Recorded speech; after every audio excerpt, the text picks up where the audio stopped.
It takes a special person to be a SEAL. When you get up in the morning, you don't know if you'll soon be finding yourself 30 feet underwater or 10,000 feet in the air. Being a SEAL requires exceptional motivation and physical conditioning.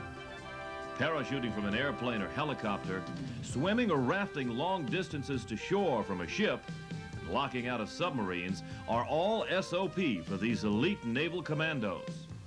Prolonged exposure to Arctic water, jungle swamps, and desert survival tactics are all just another day at the office for the Navy SEAL.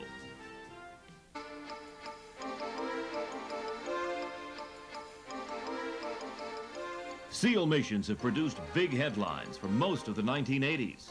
Early in the decade, the U.S. incursion into Grenada saw SEALs in action as an invasion force for the first time since Vietnam.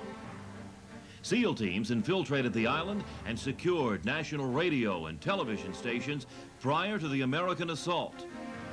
In the Middle East, SEALs were instrumental in protecting United States shipping interests from Iranian terrorists.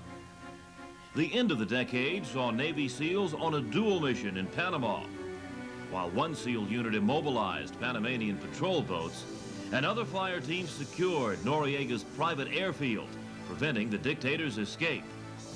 Though heavily outgunned, the SEALs held the airport all night until reinforcements arrived. Modern-day SEALs are tasked with missions never dreamt of by their predecessors. Today's SEAL is the byproduct of a half-century of evolution, starting with the Naval Combat Demolitions Units of World War II. Although other nations had used combat swimmers before, the American units were different from their inception. The French had them. They used their frogmen to blow up ships. Okay. The same with the Italians. Okay, and the English. All right. We started different. We were an invasion force. So in other words, our frogmen were used to find out what obstacles were in the water to prevent landing craft from coming in. That was the main purpose. This basic difference was to become a pivotal factor on D-Day, when these naval combat demolition units were called into action. All along the Normandy coast, the beaches were covered by the most formidable man-made barriers ever erected. The Germans had built 500,000 death traps made of wood, concrete, and steel. Most of them were topped with mines that would explode on touch. Between these obstacles, the Nazis had buried over 5 million mines. As artillery and gunfire rained down around them, the demolitioneers waded toward the rows of obstacles. These brave men tied demo packs to the obstacles and wired them together with detonating cord. Tremendous explosions blew 50-yard wide gaps into the rows of beach defenses. Afterwards, the men had to wade back through the rising tide waters to put floating markers along the sides of the gap to enable assault boats to find a safe route to the beach. Of the 175 naval combat demolitioneers in the Omaha Beach invasion, 52% of the men were casualties. The Normandy invasion marked the last major invasion in which the demolitioneers were not swimmers.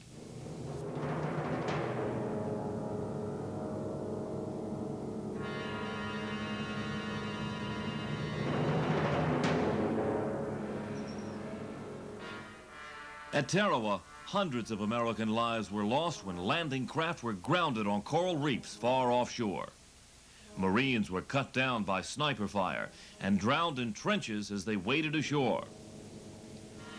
To prevent this type of tragedy from happening again, underwater demolition teams would be used to clear the way for all future amphibious invasions. It was here in the Pacific that Lieutenant Commander Draper Kaufman and his demolitioneers would become the first American underwater frogmen.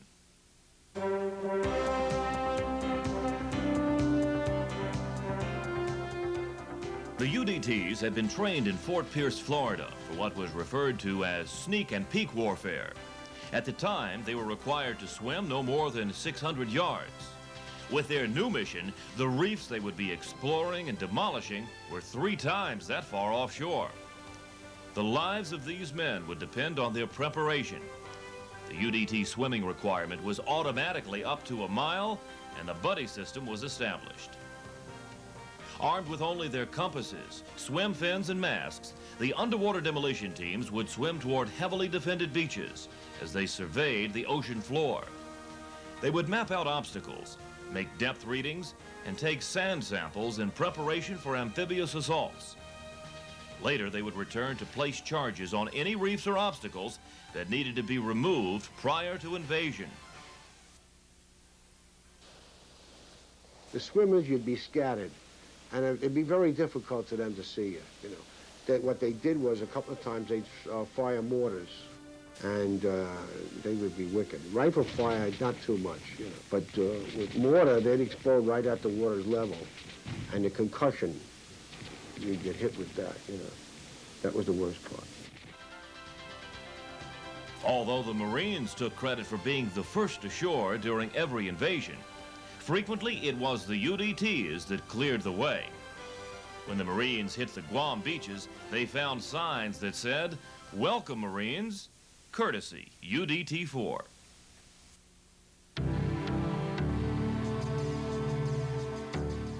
After World War II, all but 4 of the underwater demolition teams were demobilized. The guy that really preserved the teams was a Commander Doug Fain.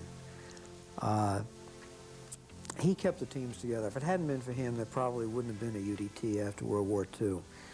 And he really took the lead in this and got involved in the scuba, and then operating off fleet-type submarines off of Chesapeake Bay and also down in the Caribbean, locking out of torpedo tubes, just locking out of the submarines through the normal locks, trying to develop tactics and techniques associated with that.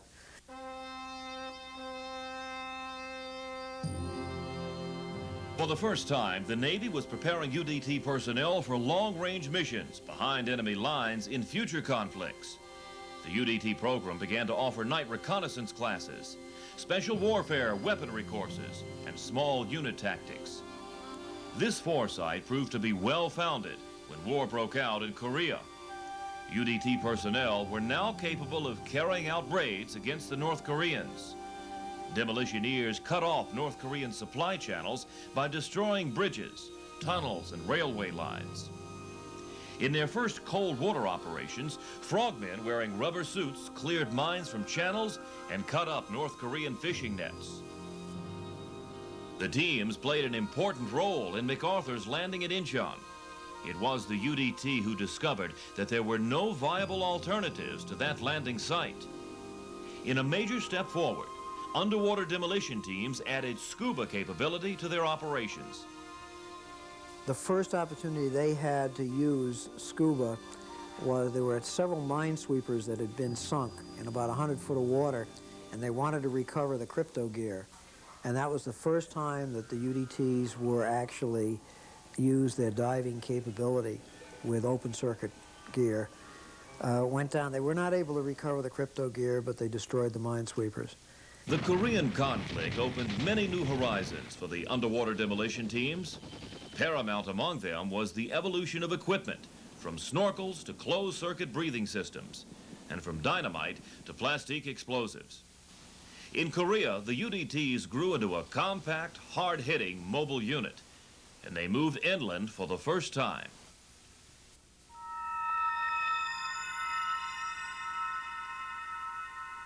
The post-Korea era saw frogmen conquering new frontiers. UDT has helped install the distant early warning line of radar stations using diving technology spawned in Korea. Protected by a wetsuit and an outer dry suit, swimmers could work for up to an hour at a time in the 27-degree Arctic waters. All right, lift off and the clock has started. Yes, sir, reading you loud and clear. 1.2G, cabin at 14 PSI, oxygen is go. The most spectacular peacetime mission for the UDTs was their involvement in the space program. Waterborne landings were an integral part of the American space program. 7/10 of the world's surface is water, and it seemed like an easier target, and since we had frogmen that could go anywhere in the water, well, let's go ahead and see if they could do it. Let's adapt them somehow. It seemed fairly logical. The space program kept the UDTs on their toes. Every space capsule that NASA launched, whether manned or not, was recovered by frogmen. I do know one thing, that for every launch, every shot, our guys would go into training with dummy capsules for upwards to 2 to 3 months and work in that team effort and getting in there, because they had to get in and get that. There was a period of time, if I recall, that they had to get that collar around that capsule, because after a certain period of time it would be sayonara. Although the astronauts got the glory, the UDTs had the satisfaction of another job well done. I think most of us felt this way about it, that if these guys are going to sit on top of that huge building full of ignitable fuel and let themselves get blasted up into the earth, well, the least we could do is catch them when they come down.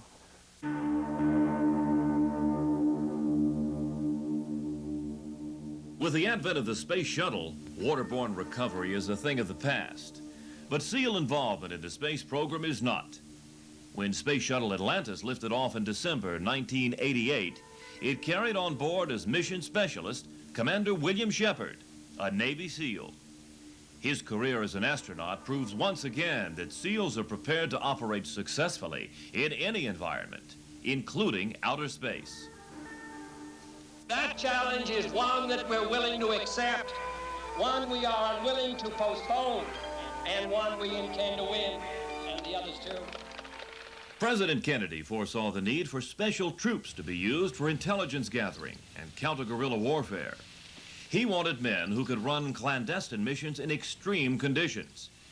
In January 1962, the Navy's Special Warfare Community was created.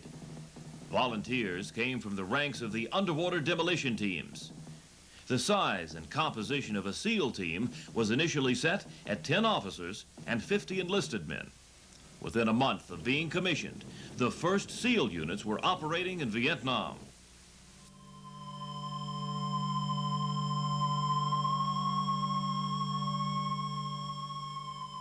The primary SEAL role was to be counterinsurgency, to defend freedom by helping developing countries ward off communist-backed guerrilla movements. Trained and equipped to conduct unconventional warfare and clandestine operations, SEAL teams were tasked with maintaining capabilities in reconnaissance, demolitions, intelligence collection, and the infiltration and exfiltration of troops. Another SEAL mission was to act as special advisors to our South Vietnamese allies. SEAL platoons operated in remote areas, concentrating mainly on listening post and ambush-type operations. Two of the different types of operations we went on in Vietnam were reconnaissance and information gathering, and we called them sneak and peek. And then there was ambush and demolition ambush and prisoner snatches, and we called them wham and scram. The reasons for both are kind of obvious.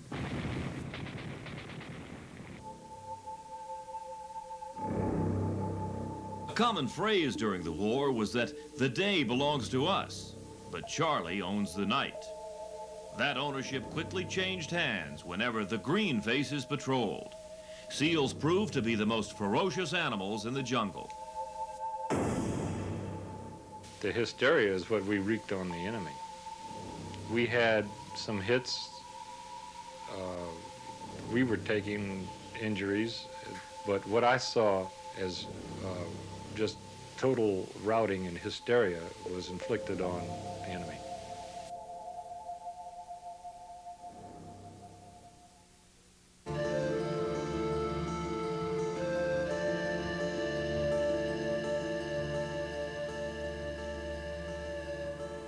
UDTs and Navy SEALs operated simultaneously in Vietnam.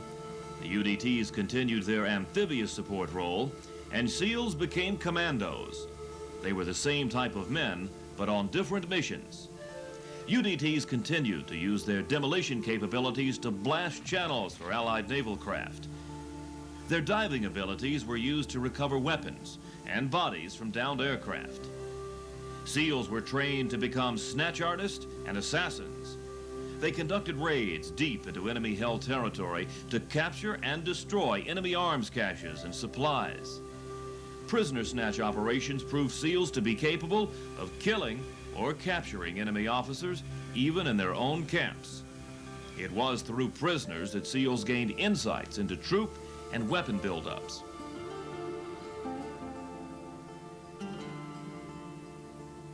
We chased a man named Bei Tao all through the Yumen forest, and we ran, I'd say, at least 6 operations to capture Bei Tao. Well, I burst into hooches and find the hammock swinging, and that sucker done made it out the back door because a goose gave him away, or gave us away, or a barking dog, or a rustling chicken. And we were after this man in particular because he was a Viet Cong infrastructure in this particular forest, and we knew he knew what we had to find out.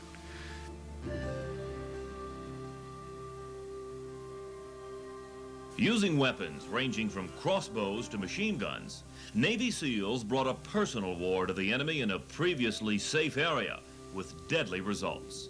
War reports tally a kill ratio of 150 to 200 enemy dead for every SEAL fatality. Most SEAL operations took place at night. As SEALs lay in enemy ambush, they deliberately chose uncomfortable postures to stay alert.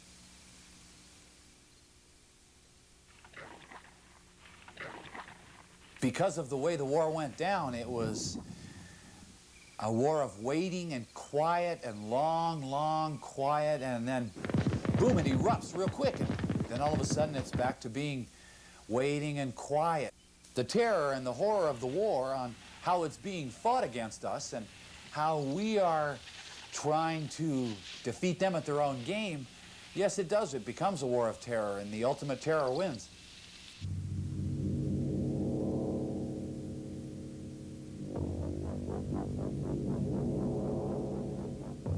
SEALs in Vietnam used equipment and techniques never before used to deploy troops into combat. Swimmer delivery vehicles, or SDVs, were miniature submarines. SDVs delivered SEALs and their weapons to or from covert operations. Invisible from the surface, these SDVs allowed SEALs to work off submarines without detection.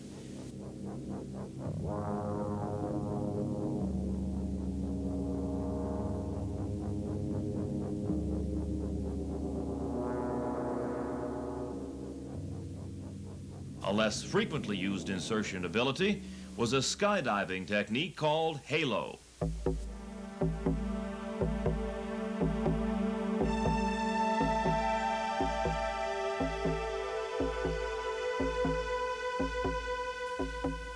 High altitude, low opening is Halo, and your job is to start high so they can't hear you or can't see you, and your targeted area where your fire team is going into is below. You drop in on them from the sky and they can't see you. You can do it at night. Nobody can see you. You're on the ground and been delivered silently from the air. They don't know where you've come from. To outfox the Viet Cong at their own guerrilla tricks, SEALs used a broad range of ingenuity and gadgets. Using diverse techniques such as grabbing ropes from low-flying helicopters, snatching a line from a speeding riverboat, or simply fading into the scenery, SEALs were able to elude the enemy after successfully completing a mission. Small in number, SEAL personnel never exceeded 200 in country at any time. However, SEAL accomplishments are legion. Navy SEALs received more awards for valor per capita than any other military group in Vietnam.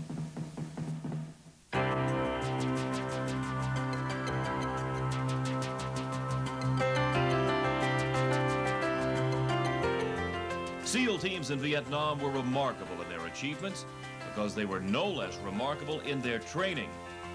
Training is the thread that connects all SEALs. Known by the acronym BUDS, SEAL training is the toughest military training in the world. BUDS training is based on the theory that a man is capable of 10 times more output than normal if he is properly trained.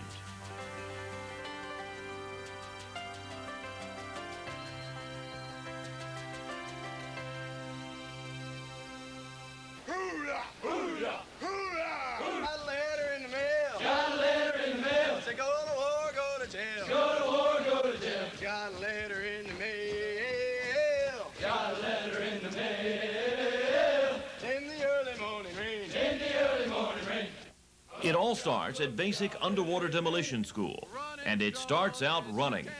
For the next 25 weeks, every move is made at a run.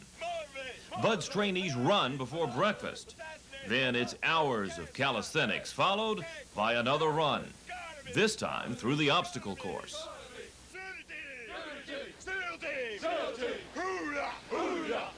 Then there is swimming, lots of it, with longer distances every day, and most of it in the ocean.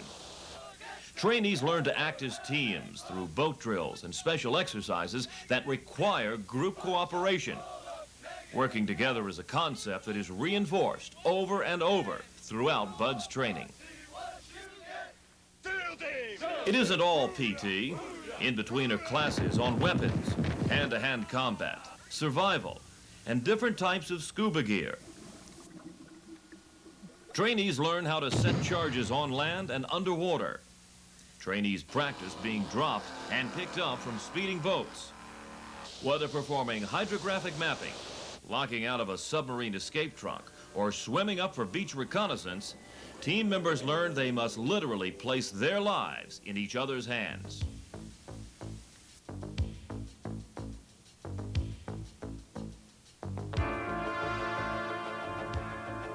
Historically, fewer than 30% of trainees ever complete Bud's training. Most drop out during Hell Week. As the name implies, this exercise is designed to weed out quitters and those unable to function under extreme duress. Hell Week is a never-ending series of 5-mile swims to shore, attacks on defended positions, infiltrations, and ambushes. Throughout Hell Week, trainees are deprived of sleep and fed mostly sea rations. This is topped off by constant physical and mental harassment designed to make trainees quit the program. Surviving Hell Week takes more than strength. It takes an attitude. No matter how bad it hurts, I'll go. No matter how bad my lungs hurt, my body hurts, I'll go until I pass out, and then I just can't go anymore. But I'll get back up and take off again. SEALs have a mindset that likes challenge. They want to be special, and they are willing to pay the price. A SEAL, above all, is a man who doesn't know when he is beaten.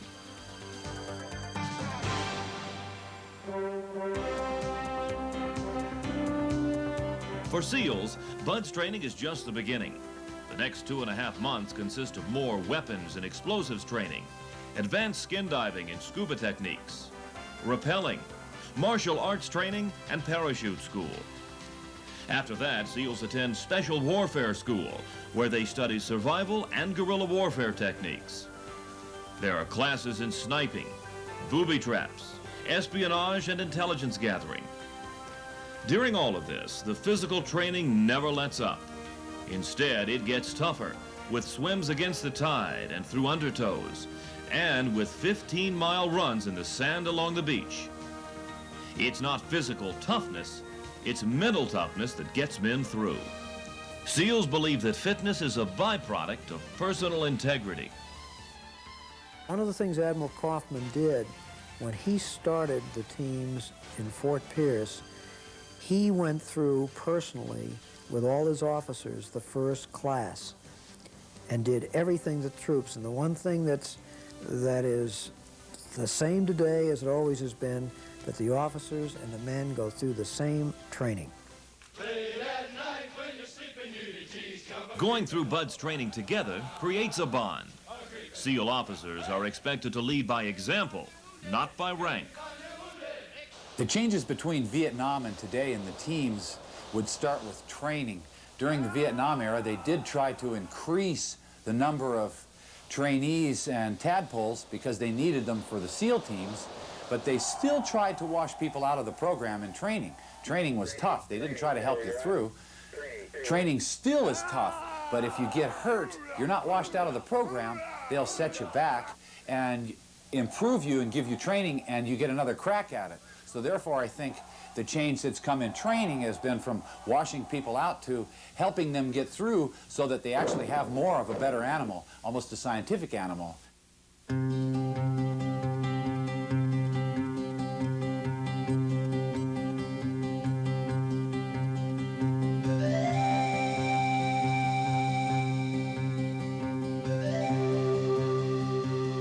Although SEAL training is long and tough, it ensures that whenever SEALs are sent out on a mission, they have a better than even chance of coming back.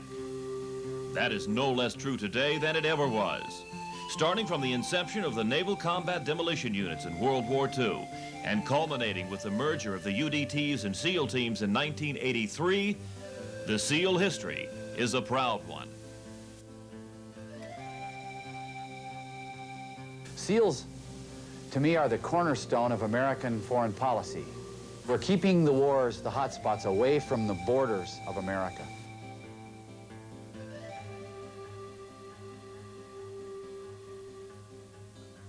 I wanted to get involved. And I think the involvement of all of the SEALs, UDT, SEALs, Riverine personnel, everybody that got in there and was doing it, felt better about doing it than not, even at the risk that it took to do it. SEALs still have important jobs to do, even though we're not in a war like we were in Vietnam. From blowing up the oil rigs and the oil stanchion headquarters against the Iranian attack on the shipping, from stemming the flow of communism in Grenada, and from helping beat back the drug flow against the dictator down in Panama. We still have a lot of work cut out for us. We happened to be there at the right time, and we were called upon to do the job, and we did it. And I didn't see anybody else standing around jumping in there volunteering for it. I haven't forgotten any faces. Names, I remember them as soon as I hear them, but I can't just call the list off. But all the faces are there. Everybody looks the same in my mind as they did the day last time I saw them. We're all together yet. In our minds, we are all together. And I don't think there's one of us that have forgotten any of us.